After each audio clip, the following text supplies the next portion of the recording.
आम्ही पाहतो तो प्रभूजी तो आमच्यावर तो केलेल्या कृपेचा साक्षीदार आहे प्रभूजी.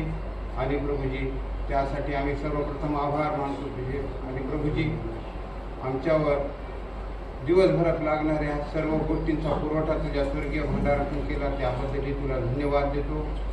पूर्ण या ठिकाणी प्रभूजी मंडळीतील बरेच लोक हजर होते सकाळच्या भक्तीला आणि हार्वेस्ट संडेच्या या सणाला उपस्थिती लावली प्रभूजी. त्यांचा जाण्याचा आणि येण्याचा प्रवास सुखाचा केला त्याबद्दल धन्यवाद देतो प्रभूजी. आता मी विशेष प्रार्थना विनंती करत आहे प्रभूजी. आमचे DS साहेब प्रभूजी आणि प्रभूजी त्यांचं संपूर्ण कार्यक्षेत्र याच्यासाठी प्रभूजी ह्या कार्यक्षेत्रामध्ये प्रभूजी तुझा सेवा कार्य करत असताना आणि प्रभूजी प्रशासकीय भूमिका निभावत असताना प्रभूजी येणाऱ्या आव्हानांना प्रभूजी सामोरं जाण्याचं प्रभूजी सामर्थ्य तू त्यांना पुरवत आला आहेस प्रभूजी. तसं तू इथून पुढे तू त्यांना पुरव प्रभूजी. आणि त्यांच्या कार्यकालामध्ये प्रभूजी अधिक आणि अधिक कार्य तू होऊ दे प्रभूजी. आणि झालेलं कार्य तू आशीर्वादित होऊ दे, विशेष आशीर्वादित होऊ दे. त्यांच्या कार्यकालामध्ये असंख्य आत्मे तुझ्या राज्यामध्ये प्रभूजी जिंकले जाऊ दे. अनेक ठिकाणी प्रभूजी चर्चेस चालू आहेत परंतु प्रभूजी त्यांना कंडक्ट करणं, त्यांचं रूल्स रेग्युलेशन चालवणं प्रभूजी हे करणं प्रभूजी बऱ्याच त्यांना अडचणीचा सामना करावा लागत असेल प्रभूजी. त्या कामी प्रभूजी तुझं सामर्थ्य तू त्यांना पुरव प्रभूजी. आणि तुझ्या स्वर्गीय भंडारातून प्रभूजी त्यांना सर्व गोष्टीचा पुरवठा कर. त्याचप्रमाणे प्रभूजी नांदेड डिस्ट्रिक्ट आमचा प्रभूजी या अंतर्गत आम्ही देखील येतो प्रभूजी. नांदेड डिस्ट्रिक्ट अंतर्गत येणाऱ्या सर्व चर्चेस आणि त्यामधून चालणाऱ्या सेवा कार्य यासाठी त्या प्रार्थना कळकळीची करत आहे प्रभूजी. हे सेवा कार्य प्रभूजी तू आशीर्वादित कर, फलद्रूप कर प्रभूजी. आणि प्रभूजी ख्रिस्ती लोक आणि ख्रिस्ती धर्म याबद्दल प्रभूजी मागील 4-5 वर्षात जे काय प्रभूजी लोकमाध्यमातून प्रभूजी समाज माध्यमातून आणि प्रभूजी इलेक्ट्रॉनिक्स मीडियातून प्रभूजी जे काही यांच्या विरोधात प्रभूजी बोललं जात आहे, मत प्रदर्शित केलं जात आहे प्रभूजी त्याला कुठंतरी प्रभूजी आमच्या सेवा या डिस्ट्रिक्टच्या सेवा कार्याद्वारे अंकुश लागला जाऊ दे प्रभूजी. कारण प्रभूजी हे तुझं अद्भुत कार्य आहे, तुझं सामर्थ्य अद्भुत आहे आणि परमेश्वराचं देखील अद्भुत आहेस प्रभूजी.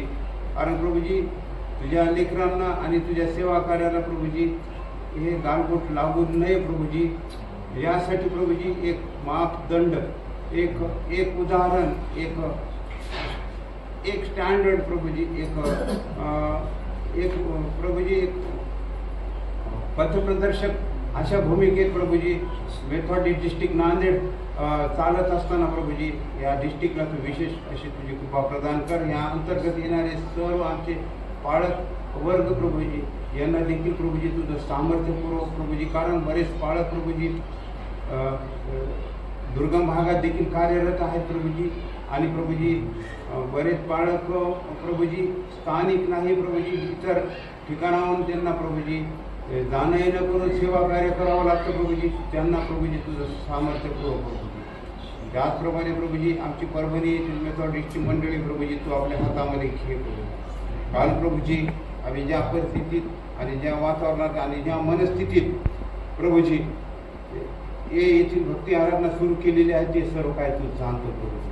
आणि या ठिकाणी प्रभूजी इथे उपस्थित असलेला प्रत्येक भाऊ, उपस्थित असलेली प्रत्येक बहीण आणि येणार असलेले प्रत्येक सभासद आणि त्याचप्रमाणे काही कारणास्तव येऊ न शकणारे प्रत्येक सभासद आणि प्रभूजी या मंडळीला चालवणारे पाळक साहेब आणि त्यांच्या सुविज्ञ पत्नी आमच्या पाळकीनबाई प्रभूजी यांचं सर्वांचा ताबा तुझ्या सामर्थ्यासाठी प्रभूजी. प्रभूजी आम्ही एका वेगळ्या निर्धाराने, एका वेगळ्या कॉन्फिडन्सनं प्रभूजी भारले जाऊ असं होऊ दे. तुझ्या आज्ञेचा वर्षाव प्रभूजी आमच्या पाळक साहेबांवर, आम्ही आमच्या मंडळीवर तू कर प्रभूजी. जेणेकरून प्रभूजी ड्युटीने ठेवलेल्या दिव्याप्रमाणे आमचं चर्च, आमची मंडळी प्रभूजी प्रकाशित राहील. आणि प्रभूजी तुझ्या वचनाचा प्रकाश या मंडळीतून प्रभूजी इतर लोकांवरती पडेल प्रभूजी. अस्वस्थ होऊ दे प्रभूजी. प्रभूजी त्याचप्रमाणे प्रभूजी यावेळेस विशेष विनंती करत आहे आमच्या मंडळीतील भारतीय कुटुंबियासाठी प्रभूजी, त्याच्या घरामध्ये जे मागील आठवड्यामध्ये दुःख झालेलं आहे प्रभूजी, त्यांना सांत्वन केवळ आणि केवळ तू देऊ शकतो प्रभूजी. कारण प्रभूजी तू आशेचा जिवंत परमेश्वर आहे प्रभूजी, तुझ्या ठाई निराशा नाही प्रभूजी. आणि प्रभूजी तू पुनरुत्थानाद्वारे प्रभूजी आम्हाला एक आशा देऊ केलेली आहे प्रभूजी. ते आशा प्रभूजी त्यांच्यावरती तू प्रभूजी तू लागू कर प्रभूजी. आणि प्रभूजी त्यांनी प्रभूजी आपलं दुःख विसरून प्रभूजी तुझ्या मंदिरात प्रभूजी तुझं गुणगान करावं आणि एक साक्षी स्वरूपात प्रभूजी आम्हासमोर उभं राहावं असं सोपवले प्रभूजी. त्याचप्रमाणे प्रशांत भारतीला क्षेत्रात तू वाढदिवस आज दाखवला प्रभूजी. या तरुणाला तू आतापर्यंत चालवलंच प्रभूजी, इथून पुढे देखील त्याला तू चालव प्रभूजी. त्याच्या प्रभूजी त्याच्या व्यवसायामध्ये त्याच्या नोकरीमध्ये प्रभूजी त्याला तू लागणारं बुद्धिबळ ज्ञान चातुर्य पुरव प्रभूजी. आणि प्रभूजी त्याचा अधिक आणि अधिक उपयोग प्रभूजी तुझ्या राज्यामध्ये तू करून घे. त्याच्यावर ज्या कौटुंबिक सामाजिक आणि प्रभूजी नोकरीनिमित्त आलेल्या जबाबदाऱ्या त्या पार पाडण्यासाठी ते पेलवण्यासाठी प्रभूजी त्या तरुणाला प्रभूजी तुझं सहाय्य पुरव प्रभूजी. येथे असलेल्या प्रत्येक भावावरती तुझी कृपा पुरव, प्रत्येक बहिणींवरती तू आपली कृपा पुरव प्रभूजी. आणि प्रभूजी येथे असलेल्या प्रत्येक कुटुंबाचे उद्योग व्यवसाय नोकऱ्या प्रभूजी विशेष करून तो आशीर्वादित कर प्रभूजी. आणि प्रभूजी अधिक आणि अधिक संख्येनं प्रभूजी आणि नियमितपणे तुझ्या मंदिरात येण्याची बुद्धी तू सर्वांना तू दे प्रभूजी. काही चुकीचं मागितलं असेल त्याबद्दल क्षमा कर प्रभूजी. मागायचं विसरलं असेल तर तुझ्या कृपेनं दयेनं तू पुरव प्रभूजी. तारणारा प्रभू येशू याच्या नावाची विनंती करतो म्हणून तू ऐक. आमेन. आपण राहूया प्रार्थना होऊया.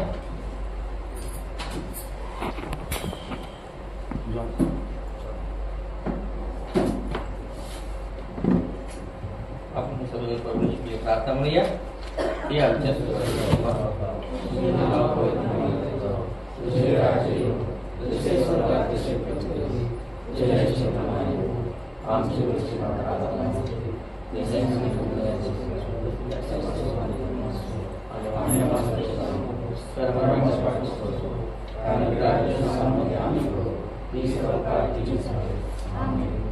आपण सर्व उभे असतानाच आजच्या मनासाठी शास्त्रात वाचन करूया. लोकवर्तमान याचा 16वा अध्याय आणि 19 ते 31 नवीन करारातून लोकवर्तमान याचा 16वा अध्याय आणि वचन 19 ते 31 आपण याला वाचन करूया.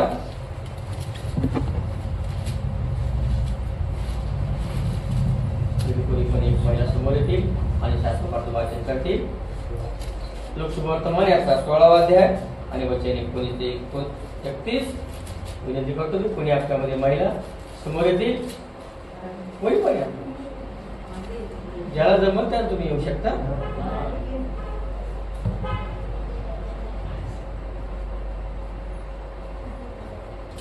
शुभवर्तमान 16वा अध्याय 19 ते 31. कोणी एक श्रीमंत मनुष्य होता. तो जांभळी व तलम वस्त्रे घालीत असे आणि दररोज थाटामाटाने खाली खुशाली करीत असे. त्याच्या दरवाजाजवळ पोळ्यांनी भरलेला लाजर नावाचा एक दरिद्री माणूस टाकण्यात आला होता. त्या श्रीमंताच्या मेजावरून खाली पडेल, त्यावर आपले पोट भरावे अशी त्याची इच्छा असे. शिवाय कुत्री येऊन त्याचे पोट चाटीत असत. पुढे असे झाले की तो दरिद्री माणूस मेला आणि देवदूतांनी त्याला अब्राहमाच्या उराशी नेऊन ठेवले. श्रीमंतही मेला व त्याची उत्तरक्रिया करण्यात आली.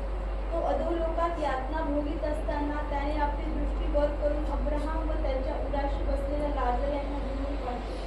तेव्हा त्याने हाक मारून म्हटले, हे बाबा अब्राहमा, माझ्यावर दया करून लाजराला पाठव यासाठी की त्यांनी आपल्या बोटाची टोक पाण्यात बुडवून माझी जीभ थंड करावी, कारण या जाळ्यात मी क्लेश भोगीत आहे.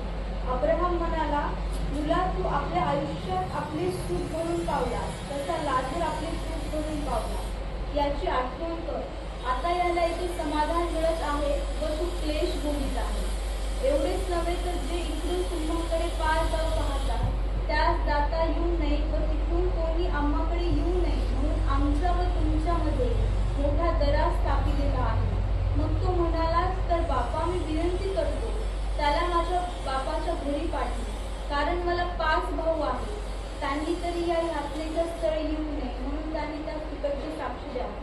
पण अब्राहमाने त्याला म्हटले, त्याच्याजवळ मोशे व संदेष्टे आहेत, त्यांचे त्यांनी ऐकावे. तो म्हणाला, हे बापा अब्राहमा असे नाही, पण मेलेल्यांमधून कोणी त्यांच्याकडे गेला तर ते पश्चाताप करतील. तेव्हा त्याला म्हटले, ते मोशेचे व संदेष्टाचे एकच नसतील, तर मेलेल्यांमधूनही कोणी उठला तरी त्यांची खात्री नाही. देव आशीर्वादित करो, त्याच्या नावाला महाराज महिमा गौरव आता आणि असो. आपण यावेळेला प्रिजा गोष्ट जाणार आहोत. विनंती करतो आमच्यामध्ये एक तेव्हा आहे समोर येते आणि आम्हाला सर्वांना आपल्या भाषेमध्ये सारव.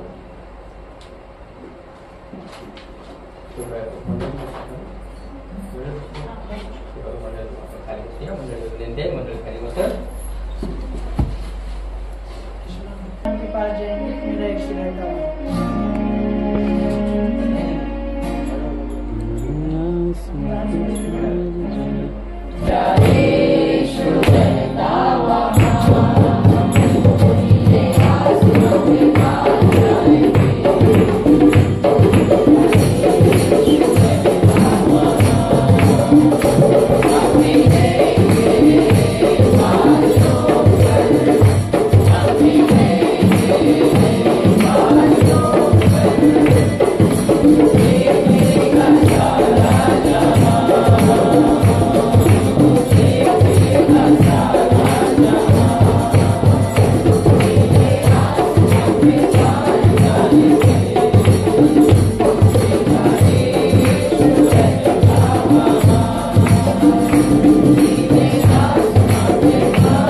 प्रभु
सर्वांना मराठी जमत आहे ना? कारण वर्षी हिंदीमध्ये जास्त होते म्हणून तुम्हाला विचारलं मराठी जमते नाही का? थँक्यू, धन्यवाद आहे. काय सुंदरशी वर्षी आमच्या जीवन परमेश्वराने दिलेली देणी आहे नाही का? थँक्यू त्याच्याबद्दल. आपण आजच्या वचनाकडे जाणार आहोत. त्या अगोदर मी एक छोटीशी प्रार्थना करूया. पवित्र परमेश्वरा, धन्यवाद करतो तुझी प्रभू या ठिकाणी सुंदर परमेश्वराने तू पवित्र प्रभू तुझ्या नावाने आभार मानतो प्रभू. कारण काही निवडले सर्व प्रभू बाप्पा तुझ्या आम्ही सानिध्यामध्ये आहोत प्रभूशी. प्रभू कृपा प्रत्येकाला परमेश्वरा या वर्षा प्रार्थना करतो प्रभू. सर्वांना एवढे समजा प्रभू सांगण्याने मदत करू प्रभू. लहानशी प्रार्थना धन्यवाद प्रभू येशू याच्या नावात मागतो म्हणून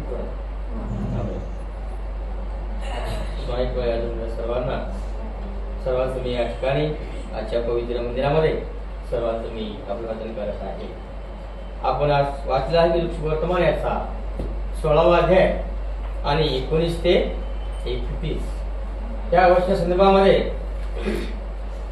आपण बरंच याच्यावरती विचार पण केलेला आहात आणि बरंच काही आपल्या बहिणी भावांना याच्याबद्दल काही माहिती आहे. चेअर पाहिजे ना? चेअर आहे ते तुम्ही घेऊ शकता. तुमची कोणा पाहिजे असेल तर चेअर आहे तर तुम्ही घेऊ शकता. तर श्रीमंत मनुष्य आणि दरिद्री लाजर याविषयी आपण बरंच वर्षापासून आपण ऐकत आहोत नाही का? जी गोष्ट आहे, जी घटना आहे, या आपण संदर्भामध्ये आपण जर विचार केलं आपण सर्वांनाच माहित आहे नाही का? श्रीमंत मनुष्य आणि दरिद्री लाजर. परंतु आजच्या संदेशामध्ये आपण त्याच्या पलीकडे म्हणजे जेणेकरून जीवन परमेश्वर या ठिकाणी सांगत आपल्याला तुम्हाला आणि मला की श्रीमंत मनुष्याला अधोलोकात का जावं लागेल, त्याचे कारण काय होतात आणि जो गरीब आहे, दरिद्री आहे, लाजर आहे तो स्वर्गात कशामुळे गेला आपण या ठिकाणी आजच्या संदेशामध्ये पाहणार आहोत. कारण का श्रीमंती असणं फार वाईट नाही. मनुष्य हा प्रत्येक श्रीमंत असणं हा वाईट नाहीये आणि त्याच्यामध्ये प्रत्येकाला चांगली वेशभूषा किंवा चांगले कपडे हे पण काही पाप नाहीये. आणि जो दरिद्री आहे, जो गरीब आहे, जो गरजवंत आहे हा पण काय आशीर्वाद नाही. ज्यावेळी आपण पाहत आहोत की आजच्या संदेशामध्ये की जीवन परमेश्वराने सांगितलेलं आहे की एक गोष्ट नाही, की एक कथा नाही, की एक सत्य, एक घटना आहे. त्या घटनामुळे आपण या ठिकाणी पाहणार आहोत. आपण जर पाहिलं की या ठिकाणी 2 चित्र आपल्या समोर आहेत नाही का? आपण एका साईडने पाहिलं तर या ठिकाणी एका मनुष्याचे नाव आहे आणि आपण दुसऱ्या ठिकाणी पाहिलं, दुसऱ्या साईडने पाहिलं तर त्या ठिकाणी नाव या ठिकाणी नाहीये. फक्त काय म्हणलेलं आहे, कोणी एक श्रीमंत मनुष्य होता, तो जांभळी व तलम वस्त्र घालीत असे आणि दररोज थाटामाटाने खाली कुशालीने करीत असे. या मनुष्याचं या ठिकाणी नाव नाहीये. या ठिकाणी सांगायचं श्रीमंत मनुष्य होता म्हणजे आपण म्हणतो की श्रीमंत असणं पाप नाही, चांगले कपडे घालणं पण पाप नाही, ठीक आहे. आपण ज्यावेळेस जीवन जगत असताना प्रत्येकाने देवाने दिलेली संधी आहे, देवाचं कार्य आहे, देवाची योजना आहे. आणि दुसरं आपण वाचलं तर त्याच्या दरवाजाजवळ फोडाने भरलेला लाजर नावाचा एक दरिद्री माणूस टाकण्यात आला होता. या ठिकाणी पाहिजे श्रीमंताला नाव नाही, श्रीमंत मनुष्याला काही नाव निश्चय नाहीये, परंतु जो दरिद्री लाजर आहे त्याला नाव आहे, त्याचं नाव लाजर आहे. आणि या ठिकाणी सांगत आहे 20 वर्ष म्हणत आहे की त्या माणूस त्या ठिकाणी टाकण्यात आला म्हणजे तो स्वतःहून त्या ठिकाणी आला नव्हता. आपण विचार केलो तर त्या मनुष्याला चालता वगैरे येत नव्हतं, म्हणून कोणीतरी त्या मनुष्याला बसलून या श्रीमंताच्या घराजवळ त्या आणून टाकण्यात आलं होतं. ती कशामुळे टाकण्यात आलं होती? आपण विचार केला का ज्या घराची परिस्थिती आहे, आपण जर घर पाहिलं, आपण आसपास जर पाहिलं हे घर एकदम काय आहे, बाजूला एकदम स्वच्छता आहे, ह्या साईडला पण स्वच्छता आहे, पुढे पण स्वच्छता आहे आणि पाठीमागे पाहिलं तर आपण स्वच्छता आहोत. परंतु सांगत आहे की लाजर हा दरिद्री माणसाला श्रीमंताच्या घरासमोर का आणून टाकण्यात आलं होतं? आपण जर विचार केलो तर त्या ठिकाणी विचार करू शकता की त्याच्या बाजूला एखादी घाण कचरा असं, एखादी उठलेला वगैरे असं, जेणेकरून जो श्रीमंत मनुष्य आहे, आपण श्रीमंताचा विचार केला, आपले विचार फार वेगवेगळे असतात नाही का. त्या ठिकाणी त्याची इच्छा होती, आपण जर पुढे पाहिलं की मला खायला मिळत असं नाही, त्याची इच्छा होती. म्हणजे जो श्रीमंत मनुष्य आहे, श्रीमंताचं घर आहे, पहिल्या मजल्यावरती आहे किंवा दुसऱ्या मजल्यावरती आहे, जे काही त्याला अन्न खाईल आणि जे उरलेलं अन्न आहे ते टाकल आणि ते टाकलं खाण्यासाठी याची इच्छा होत असते. परंतु तो श्रीमंत मनुष्य टाकलं त्याला. आपण पुढे वचन पाहिलं, 21 वचन पाहिलं, त्या श्रीमंताच्या मेजावर खाली पडेल, त्यावर आपले पोट भरावे अशी त्याची इच्छा असेल. कारण मी पोट भरून खात नाहीये किंवा मी असते, अशी त्याची इच्छा असेल. की जो दरिद्री लाजर आहे त्याची इच्छा अशी की जो श्रीमंत मनुष्य बिचारा ते काहीतरी टाकल आणि टाकल्यानंतर मी ते माझ्या पोटामध्ये खावावं अशी त्याची इच्छा होत असेल. परंतु तो श्रीमंत मनुष्य टाकला नसतो. आपण जर पाहिले या ठिकाणी की प्रत्येक जीवनामध्ये आपण जर विचार करतो त्यावेळेस पर्व या ठिकाणी जेव्हा पर्व सांगितलेलं आहे, स्वर्गाविषयी आणि नरकाविषयी सांगितलेलं आहे. स्वर्ग आणि नरक, जेव्हा परमेश्वर या ठिकाणी सांगत आहे स्वर्गापेक्षा जास्त नरकाविषयी सांगत आहे. कशासाठी? की ज्या वेळेस जो मनुष्य श्रीमंत मनुष्य होता, तो श्रीमंत मनुष्य जसा त्याला वेळ आली तशी वेळ, तशी ट्रीटमेंट तुम्हाला आणि मला मिळू नये, तशी जे तो श्रीमंत मनुष्य त्याच्या जो पापामुळे त्या ठिकाणी गेलेला आहे तसं तुम्हाला आणि मला जायचं नाही. जीवन परमेश्वरांनी स्वर्गापेक्षा जास्त नरकाविषयी सांगितलेला आहे.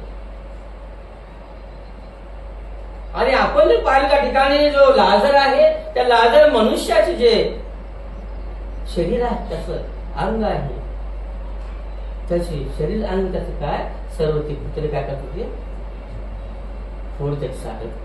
कशामुळे साधत असत सांगू शकत. श्रीमंताचं घर वरती होतं, गरीब हा खाली होता, परंतु लाजर हा खाली पडलेला आहे. त्याचे फोड अंगावर चाटण्यासाठी ते पुत्रे त्या ठिकाणी येऊन त्याचे फोड चाटायचे.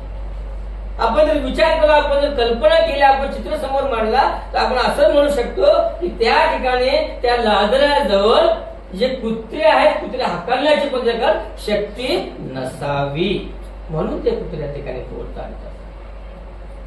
फोड चाटणं पण चांगलं वाटतं, बरं वाटेल का? एखाद्या माणसाला एखाद्या ट्रीटमेंट आहे ते ट्रीटमेंट मिळत आहे की एका 2-3 कुत्रे आहेत आणि त्याच्या अंगावर जे फोड आहेत ते चाटत आहेत. एखादी माणसाचा विचार करू त्याला चांगलं वाटत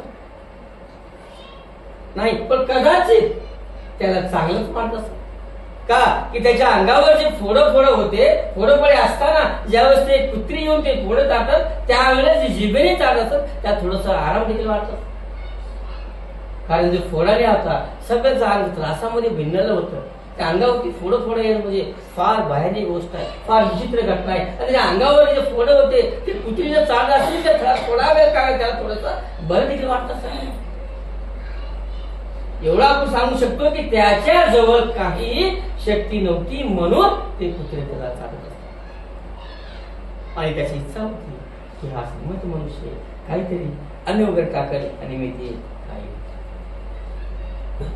आपण जर पाहिलं की जो जीवन परमेश्वराने तुम्हाला आणि मला आत्मा दिलेला आहे, आपण त्याचा आत्म्याचा आपल्याला चांगल्या प्रकारे वापर करायचा. जीवन परमेश्वराने तुम्हाला आणि मला चांगल्या सुंदर शरीर दिलेला आहे, आत्मा दिलेला आहे. आपल्या बरे वाईट सगळ्या आपल्या गोष्टी करतात नाही का. ज्यावेळेस मागच्या संदेशात सांगितलं मी पहिला रेवार होता की त्या ठिकाणी सांगितलं ही आपल्या इच्छाचे संकल्प आहे. आपण जे विचारपूस केलेले आहे, तुमच्या मंडळीत तुम्ही जे तयार केलेले आहे, येणाऱ्या भावी काळामध्ये संकल्प आहेत, हे संकल्प हिताचे आहे, नाही का? आपण त्याच्याबद्दल परंतु आज आपण हे वचन यासाठी पाहत आहोत की तुम्ही आणि मी ज्यावेळेस कित्येक वर्षापासून श्रीमंत मनुष्याने गरीब लाज राखण्याच्या विषयी आपण ऐकत आहोत. आजच्या दिवसामध्ये सांगायला आहे की आत्मा हा जीवन परमेश्वराने तुम्हाला आणि मला दिलेला आहे. प्रत्येकाच्या जीवनामध्ये प्रत्येकाला एक ना एक दिवस मरायचं आहे. मरण हे अटळ आहे, पुरी मागं पुढं पण सगळ्याला जायचं आहे. म्हणून आपण ज्या ठिकाणी राहत असताना आपलं जगणं आहे, आपलं जीवन आहे, आपलं कशा प्रकारे जगायचं आहे आपल्याकडे सांगत आहे. आपण जेव्हा जीवन जगतो, प्रत्येकाचे आपले मनुष्य आहात, मनुष्याला जीवन जगत असताना आपण जर पाहिलं 3:6 मध्ये पाहिलं, यात सांगत आहे की आपलं वय मर्यादा 120 वर्ष आहे. 120 वर्षाच्या काळामध्ये आपण पाहिलं तर आपल्या घरामध्ये कोणी आजोबा आहेत, नाही का? आपण पाहत पण आहोत 102 वर्ष, 3 वर्ष, 4 वर्ष, 5 वर्ष जगत आहेत, नाही का? म्हणजे देवाची जी योजना आहे ती पूर्ण त्यात जात आहे. मग आपण जे जगत असताना आपण पाहिलं की आपण जे नाव आहे, नाव संजीव असेल, प्रकाश असेल, विलास असेल, विकास असेल, हे नाव कशाला आहे तुम्ही सांगू शकता? शरीराला आहेत नाव का आत्म्याला आहे? कोणतं शरीर?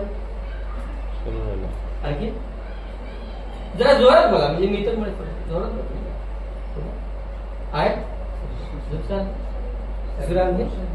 कन्फर्म कर सगळे शरीर.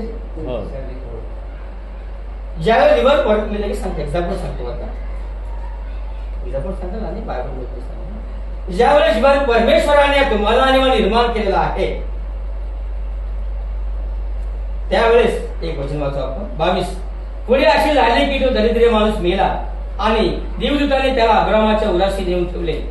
श्रीमंतही मेला व त्याची उत्तरक्रिया करण्यात आली. या ठिकाणी दोन्हीही आपण जे पाहत आहोत, दोन्हीही मनुष्य या ठिकाणी गेलेले आहेत. परंतु जो दरिद्री होता, जो लाजर होता, त्याच्या अंगावरचे सगळे फळ कुठली चालायचे, तो कुठल्या ठिकाणी आहे? स्वर्गात आहे. देवदूताने त्याला स्वर्गात नेऊन ठेवलेला आहे. आणि आपण पुढे पाहिलं, जो श्रीमंत मनुष्य आहे तो पण गेलेला आहे. आणि तो कुठे गेलेला आहे? अधोलोकात, नरकात गेला, नाही का? या ठिकाणी पाहिलं आपण तर मनुष्य श्रीमंत आणि लाजर पण याविषयी पाहतात, नाही का? ज्या वेळेस जीवन जगात असताना लाजर हा बिचारा मरण पावला. त्याचं जीवन हे एका उकिरण्यावरती, एका कचऱ्यावरती, एका घाणीवरती जगलं, जीवन जगला. परंतु ज्यावेळेस तो मरण पावला त्यावेळेस तो स्वर्गामध्ये गेलेला आहे. आणि ज्यावेळेस श्रीमंत मनुष्य मरण पावला तो हा अधोलोकात नरकात गेलेला आहे. ज्यावेळेस तुम्हाला आणि मला जीवन जगायचं आहे, कुणाला 1 वर्ष आहे, 120 आहे, 10, 5 जे असेल ते असेल, पण आपला प्रत्येकाला एक दिवस मरायचा आहे, अटळ आहे. आता प्रश्न राहिला, ज्या वेळेस कोणीही आपल्या मरण सगळ्याला आहे बघा, मरण सगळ्याला आहे, नाही का? मरण सगळ्याला आहे. ज्या वेळेस कोणी आपल्या घरामध्ये एखादी व्यक्ती समजा मरण पावले, या ठिकाणी आपण समजू एखादी व्यक्ती मरण पावलेला आहे, आता त्या मागे कोणते वारले, त्या ठिकाणी समजा या ठिकाणी आपण जसमुती त्याला आणून ठेवलं. या ठिकाणी ते काय आहे, एका बॉक्स मध्ये आपण आणून ठेवलं. त्याचं नाव आपण थोडक्यात विलास असेल, विलास नाव असेल, नाही का? त्या विलास मनुष्याला या ठिकाणी एका बॉक्स मध्ये, कफिन बॉक्स आणून ठेवलेला आहे, बॉक्स मध्ये ठेवलेला आहे. त्याचं शरीर आहे इथं, आपण काय म्हणतो याला? काय म्हणतो? बॉडी. मनुष्य नाहीये, हे मनुष्य ठेवला आपल्या याच्यामध्ये, नाही का? याच्यामध्ये माणूस आहे, एखादी बॉक्स आहे, बॉक्स मध्ये विलास नावाचा कोणतरी मनुष्य आहे, मेलेला आहे. आपण त्याला काय म्हणतो? काय बोलत? बॉडी म्हणतो आपण. का नाही म्हणतो? त्याचं नाव का नाही घेत आपण? तुम्ही आताच बोलले मला नाव शरीराला नाव आहे, नाव हे त्याच्या आत्म्याला नाव आहे. नाव हे शरीराला नाव नाही. आपण पाहिलं या ठिकाणी मनुष्य मेलेला आहे, आपण म्हणतो की विलास मेला नाही किंवा संजीव मेला नाही, हा कोण आहे? हा एक बॉडी आहे नाही का.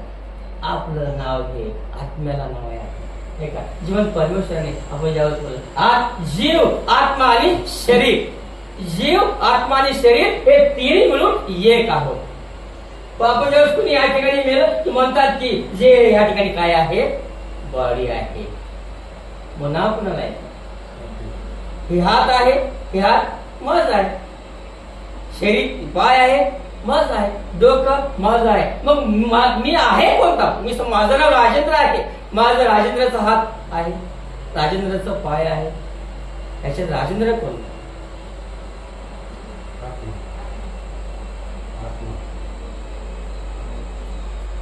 त्यावेळेस जीवन परमेश्वर निर्माण केल्यासाठी आपला आत्मा दिलेला, जीव दिलेला आहे. आपला आत्मा आहे बरे आणि वाईट आपण गोष्टी जाणू शकतो, ओळखू शकतो. त्या आत्म्याने आपण सर्व काही कार्य करत असतो. ते पवित्र आत्मा आहे, पिता पुत्र आणि पवित्र आत्मा. म्हणजे आपल्या आत्माला नाव आहे, शरीराला नाव नाही. आपण ज्यावेळेस आपण जीवन करत असताना आणि हा जो मरण पावला ते आपण पाहिलं, नवीन करारामध्ये आपण पाहिलं की या ठिकाणी श्रीमंत मनुष्य मिळाला आहे आणि त्याचं पाप काय होतं आणि जो दरिद्र होता त्याचं नेमकं कार्य काय होतं की त्याला देवताने स्वर्गात नेऊन ठेवलेला आहे. आपण जर पाहिलं की मी तुम्हाला सांगितलं अगोदर की स्वर्गापेक्षा नरकाविषयी जीवन परमेश्वर ज्या सांगितलेला की कशात होता? तुम्ही आणि मी त्या नरकाकडे जाऊ नये. ज्यावेळेस जीवन जगत असताना आपल्या राहत असताना आपल्या कडून कळत ना कळत चुका होतात, गोष्टी होतात, परंतु जो श्रीमंत मनुष्य होता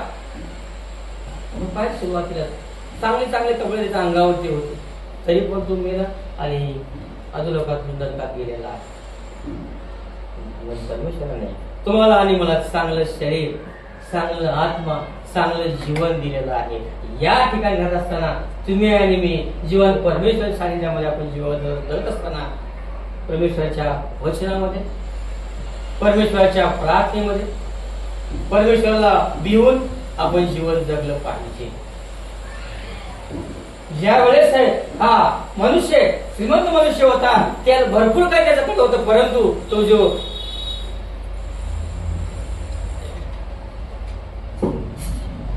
आपण जर पुढे पाहिलं तर या ठिकाणी 23 म्हणत आहे, तो अधोलोकात यातना भूमीत असताना त्याने आपली दृष्टी वर करून अब्राहम व त्याचा उराशी बसलेला लाजर यांना दुरून पाहिले.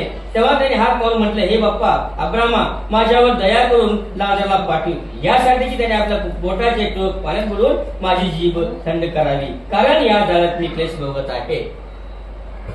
ज्या वेळेस हा लाजर बिचारा घरासमोर पडला होता, तू त्या रात्रंदिवस पाहत होता, बघत होता, जाता येता की एखादी दरिद्री माणूस पडलेला आहे, तेव्हा काहीतरी त्याला केलं असतं नाही का? श्रीमंत मनुष्य होता तर ट्रीटमेंट दिली असते, त्याचं बरोबर त्याला करता आलं असतं, थोडंफार त्याला अन्न वगैरे देता आलं असतं, पण त्या ठिकाणी तो नाही म्हणलेला आहे, तो दिलेला नाहीये. या ठिकाणी सांगत ज्यावेळेस जीवन असताना ते लाजाला पाहायला जातो, परंतु त्याची इच्छा झाली नाही की तो बिचारा एखादी गरीब आहे, त्याला काहीतरी अन्न द्या, काहीतरी त्याला आपण काहीतरी एक मदत केली पाहिजे. पण तो श्रीमंत मनुष्य असताना त्यासाठी काही केलेलं नाही. पण ज्यावेळेस तो मरेल आहे, मरून गेला आहे, त्यावेळेस म्हणत आहे की जो अब्राहम सांगत आहे आणि सांग त्याला की जो लाजर आहे तो मरून गेलेला आहे आणि त्याला सांग की जो माझ्या दया करून लाजराला पाठवून यासाठी की त्याने आपल्या बोटाचे टोक पाण्यात बुडून माझी जीभ थंड करावी. जमिनीवर असताना, त्या गावात असताना, गल्लीमध्ये असताना, घरामध्ये असताना त्याच्याविषयी आपल्या मनामध्ये एक वेगळा विचार होता की तो काय आहे? दरिद्री आहे, त्याच्या अंगावरती फोडा आहे. आणि ज्यावेळेस मरून गेला, ज्यावेळेस मरण आलेला आहे की ज्यावेळेस तुम्ही आणि मी ज्यावेळेस मरण पावतो की आपली बुद्धी ही शाबूत असते, आपला दिमाग, आपलं सर्व काही चांगल्या प्रकारे असतं. आपण पहिल्या ठिकाणी सांगत आहे, जो मनुष्य म्हणत आहे की जा आणि लाजराला पाठव, त्यावेळेस त्याला वाटत की लाजरा कोण आहे? दरिद्री आहे, काही मिळत नाही विचार. परंतु ज्यावेळेस तो यातना भोगत आहे, त्रास होत आहे, चटके होत आहेत, चटके लागत आहेत, तो सांगत आहे अब्राहमाला प्लीज कृपया करून सांगा की त्या लाजराला माझ्याकडे पाठवा.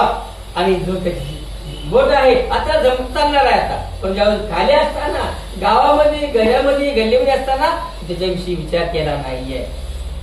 ज्यावेळेस यात्रा भोगत आहे, दुःखामध्ये आहे, कष्टामध्ये आहे, त्याला असं वाटत आहे की बिचारा अब्राम तो लाजर कसं काय आहे ना, परंतु आता मला त्याची जी बोट आहे ते पाण्यामध्ये बुडवून जी बोट ठेवलंच चालतं.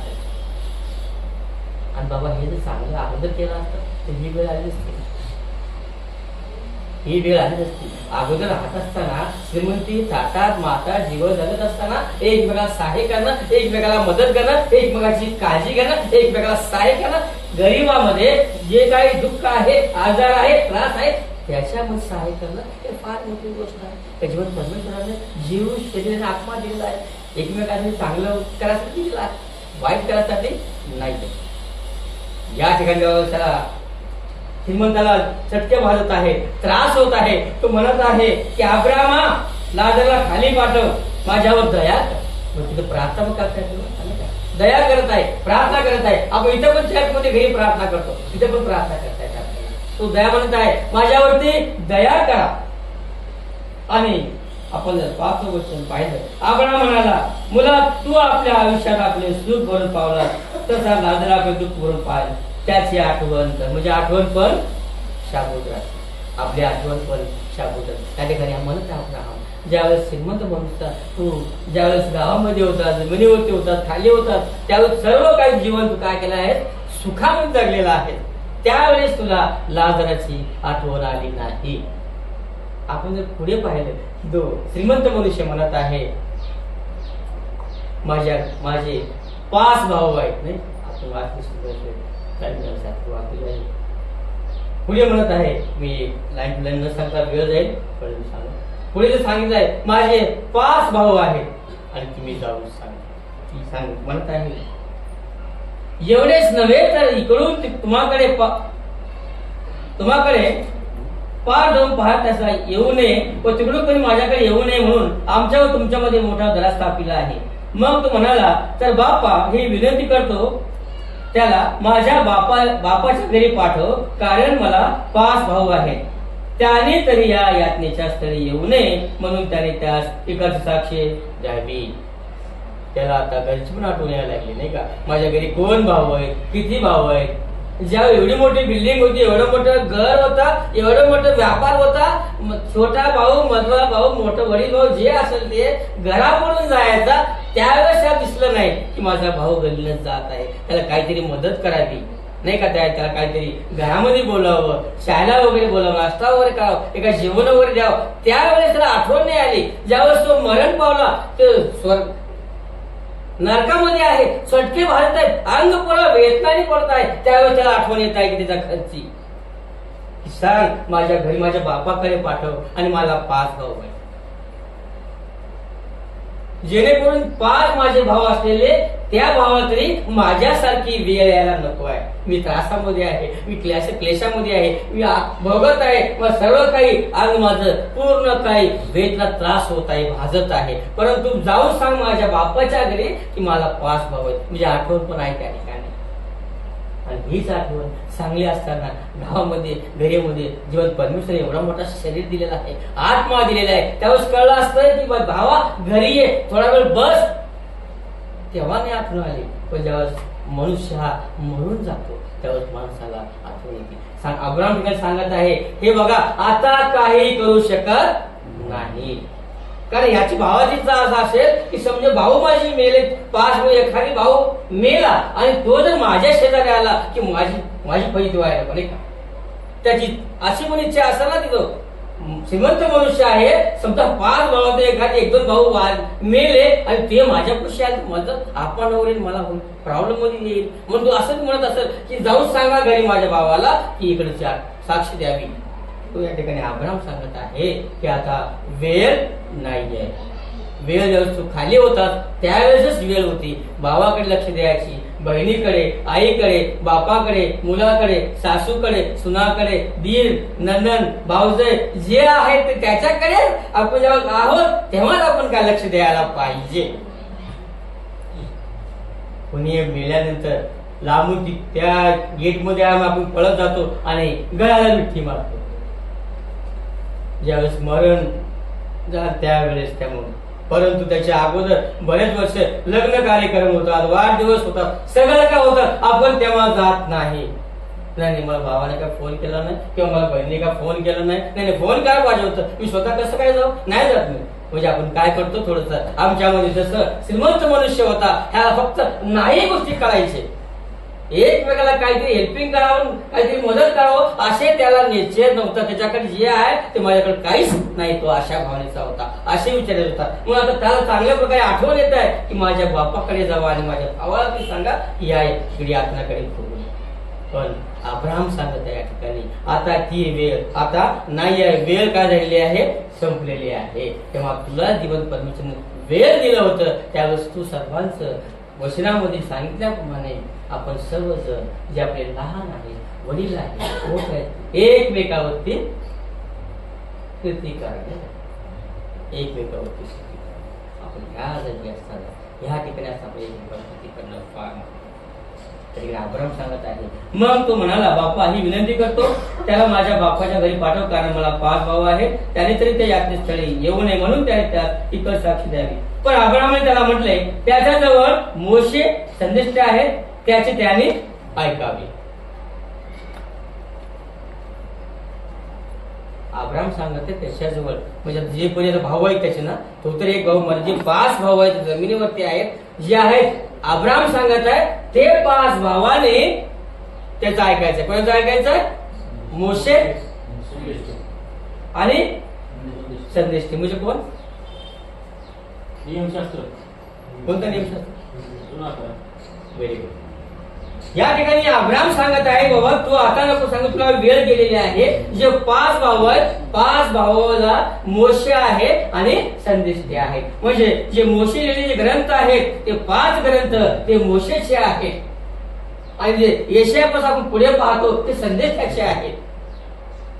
म्हणून ज्यावेळेस तुम्ही आणि मी बघतो त्यावेळेस शेषला येतो, ज्यावेळेस या ठिकाणी याजक ज्यावेळेस संदेश सांगत असतो, आता सांगत आहे अब्राहम की तू त्याचं ऐकायचं आहे. त्या ठिकाणी मोशे आहेत आणि संदेश आहेत. म्हणजे हा जुना करार आहे. हा जुना करार म्हणजे गणना, अनुवाद, उत्पत्ती हे 5 ग्रंथ आहेत, त्या मोशेचे आहेत. आणि पुढे पाहिलं यशाचे मध्ये पाहिलं आपण संदेश ते आहेत. मग पुढे सांगत आहे तो नाही शिकवत आहे, अब्राहम सांगत आहे तो असं नाही बापा तुम्ही असं करा.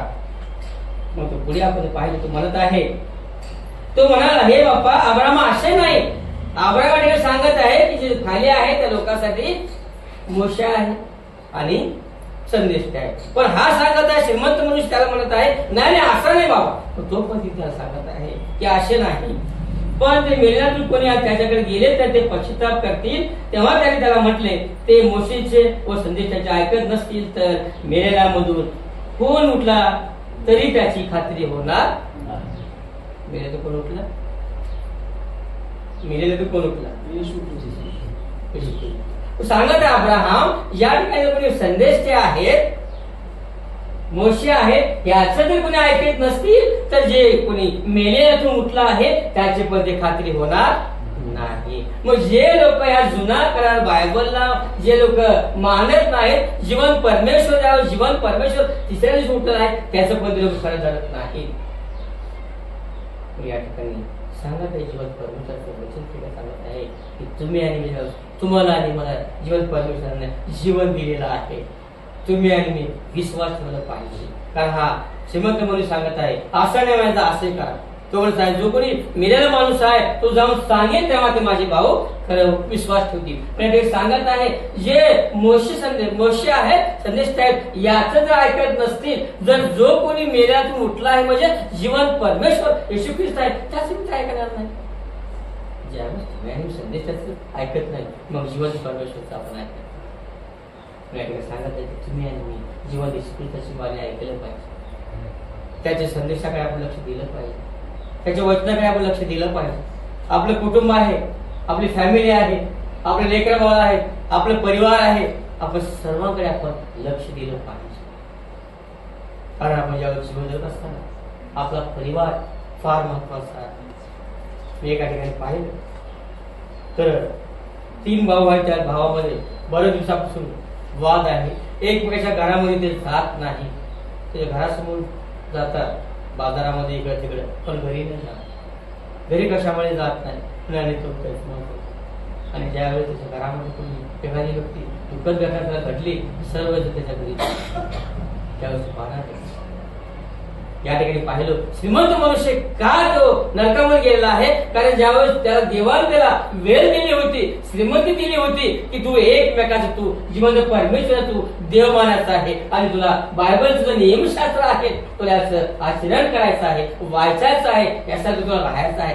परंतु त्याचा स्वभाव होता नाही, हा स्वभाव होता म्हणजे जे काय आहे ते नाही. म्हणून त्याच्यामध्ये वाईट गुण होते, वाईट संगत होते, म्हणून तो त्या नरकामध्ये गेलेला आहे. आणि जो ज्या वेळेस त्याला वेळ होती, ज्यावेळेस तुम्ही आणि मी एखाद्या भिकाऱ्याला पाहतो की तुम्ही आणि मी एखाद्या माणसाला मदत करू शकतो, परंतु आपण 4-5 माणसात असताना आपल्या दोघा ठिकाणी कोणतरी त्याला काय करतं देत, पण दोघं तिला काय देत नाही. एक्झाम्पल सांगतो बघा, त्या ठिकाणी तो श्रीमंत म्हणून त्याला आजारला, असं केला असता, त्याच्याकडे बुद्धी असता दिला असता, तो त्याला काही मदत करू शकला असता आणि त्याला दिला असता, पण त्याची इच्छा द्यायची नव्हती. म्हणून तुम्ही आणि मी ज्यावेळेस जीवन परमेश्वराने तुम्हाला आणि मला जीवन दिलेलं आहे, तुम्ही आणि मी जीवन परमेश्वराचा विश्वास ठेवला पाहिजे, त्याच्या वचनामध्ये आपण राहिलं पाहिजे आणि प्रार्थनेमध्ये आपण आठवण ठेवलं पाहिजे. आणि एवढंच नाही तर आपलं कुटुंब, आपले लेकरं बाळ, आपले जे पाहुणे शेजारी पाहिजे सर्वांवरती आपण प्रेमानं आपण जीवन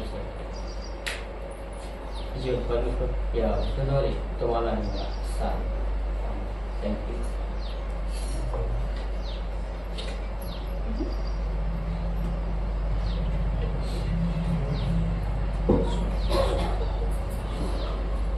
आपण आपलं दान परमेश्वरला अर्पण करूया. आपलं दान आपण अर्पण करत असताना उपासना संगीतामधून गीत क्रमांक 656 आपण सर्वजण जागेवर उभं राहूया. आपण सर्वजण आपल्या जागेवर त्यावर उभं राहूया आणि आपलं दान, आपलं अर्पण आपण परमेश्वरला अर्पण करूया. अर्पण करत असताना उपासना संगीतामधून गीत क्रमांक 656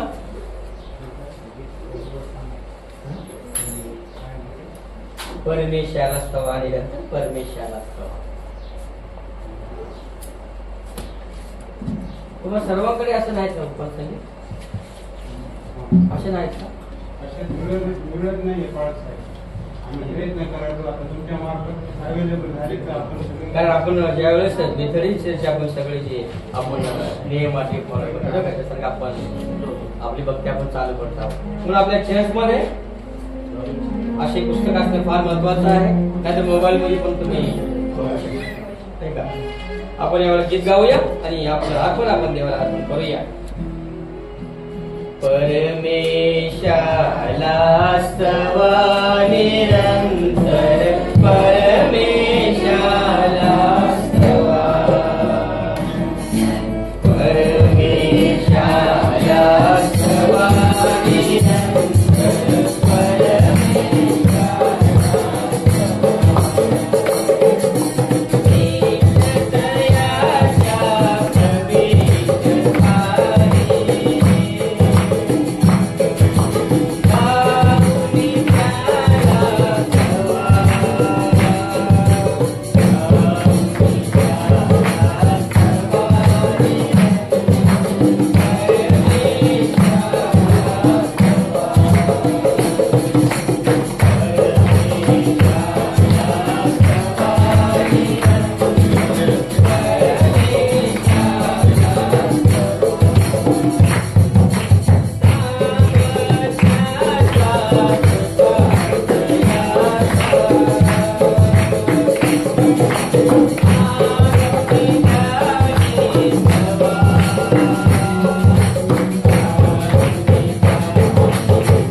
चला प्रार्थना करूया.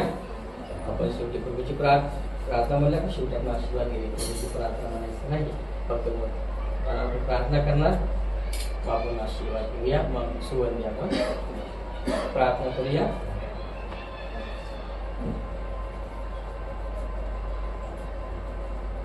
पवित्र पवित्र पवित्र अति पवित्र सेनांच्या महान जीवन परमेश्वरा, अब्रामाच्या इसाकाच्या याकोबाच्या देवाने परमेश्वरा, प्रभू दिवसभर सांभाळ प्रभूशी देव बाप्पा तुझे आभार जीवन परमेश्वरा सायंकाळचा तरी प्रभूशी बरोबर या ठिकाणी जवळ या ठिकाणी स्तुती जगायन प्रभू जीवन परमेश्वरा, हम प्रत्येक प्रभू तू करून घेण्यास प्रभूशी तुझे आभार जीवन परमेश्वरा. या ठिकाणी प्रभू सुंदर वचन सर्व आम्ही ऐकले प्रभू, आम्हाला जीव आत्मा आश्रय जीवन परमेश्वरा दिलेत प्रभूशी. प्रभू याचा वापर आम्ही कशा प्रकारे प्रभू करायचा जीवन परमेश्वरा सांगितलं प्रभूशी. पाचव्या वचनाप्रमाणे प्रभू आम्ही सदैव प्रभू या वचनामध्ये, या ज्ञानामध्ये, या वयामध्ये प्रभू प्रकट करण्यास सहाय्याने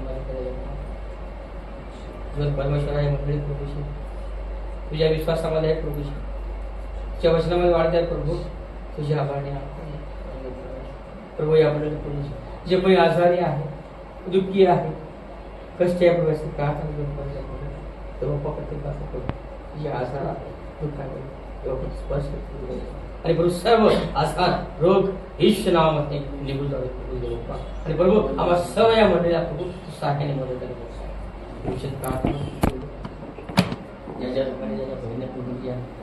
प्रभू या समोर अर्पण दिले प्रभूशी दान दिले बाप्पा त्या कुटुंबाला प्रभू 30 वर्ष 60 वर्ष 100 प्रभू आशीर्वाद करेल प्रभू. त्याची फॅमिली, त्याचे लेकरं बाळ, त्याचा व्यवसाय, त्याची नोकरी, त्याचं कुटुंब प्रभू तू आशीर्वाद करेल बाप्पा. आणि प्रभू परमेश्वरा हे दान प्रभू ते शिवसाठी प्रार्थना तुमच्या मंडळीमध्ये चांगल्या करून परमेश्वर वचनामध्ये तुझे आभार. कुटुंब, आमचे घर प्रभू, आमची मंडळी एक आहे परमेश्वर प्रभू. आम्ही सर्व प्रभू तुझ्या वचनाने वाटण्यास सांगितले बाप्पा आमच्या कुटुंबाची लहानशी प्रार्थना धन्यकार येशू याच्या नावात आमेन. आशीर्वाद घेऊया.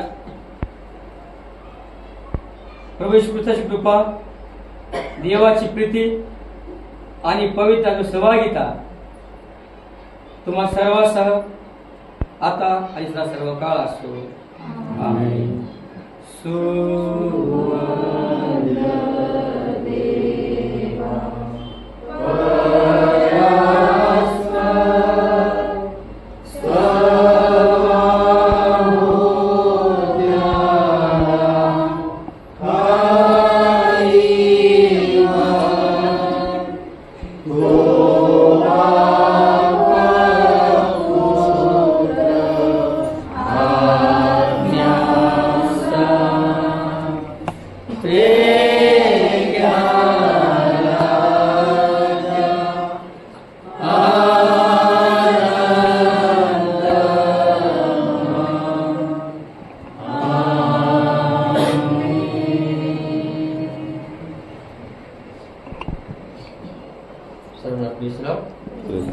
खाली बसूया.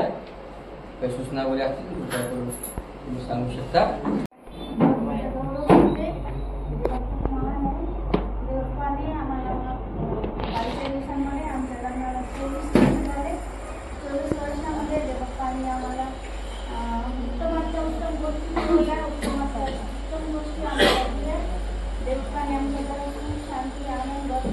आरोग्य दिले, काही आनंदाचे क्षण दिले, काही दुःखाचे क्षण दिले, पण त्यामध्ये सुद्धा परमेश्वराने आम्हाला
आशीर्वादित केलं आणि प्रत्येक गोष्टीमध्ये माझ्या लेकरांच्या जीवनामध्ये देवा खरंच त्याच्या वचनाने आणि त्याच्या प्रत्येक गोष्टीने देवा माझ्या लेकरांना चालवत आहे म्हणून देवाला धन्यवाद देते.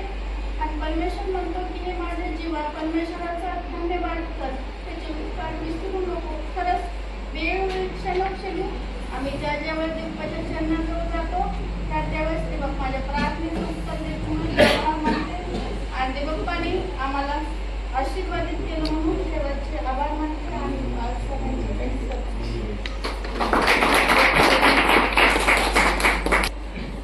परमेश्वराच्या नावाला धन्यवाद देतो की परमेश्वराने मला पूर्ण मागील वर्ष सांभाळलं. प्रत्येक वाईट गोष्टीपासून, त्याच्याने अडखळण्यापासून, प्रत्येक व्याधीपासून, आजारापासून, दिवस त्रास येत असताना तेव्हा माझ्यासोबत राहिला, माझ्या कुटुंबाच्या सोबत राहिला. काही दुःखाचे प्रसंग आले पण तेव्हाने त्यामध्ये देखील आम्हाला सर्व फॅमिलीला उचलून धरलं. त्याबद्दल देवाच्या नावाला धन्यवाद.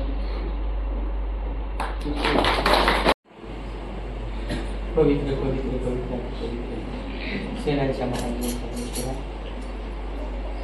धन्यवाद करतो प्रभू, तुझे आभार मानतो बाप्पा आमच्या प्रसंगावासाठी प्रभू परमेश्वरा. बाप्पा गेले कित्येक वर्ष प्रभू सांभाळतेस प्रभूजी, त्याची काळजी घेतलीस प्रभू बाप्पा, त्याच्या दुःखात ते सुखात प्रभू सहभागी आणि प्रभू सांभाळतेस प्रभू बाप्पा, तुझे आभार मानतो जीवन परमेश्वरा.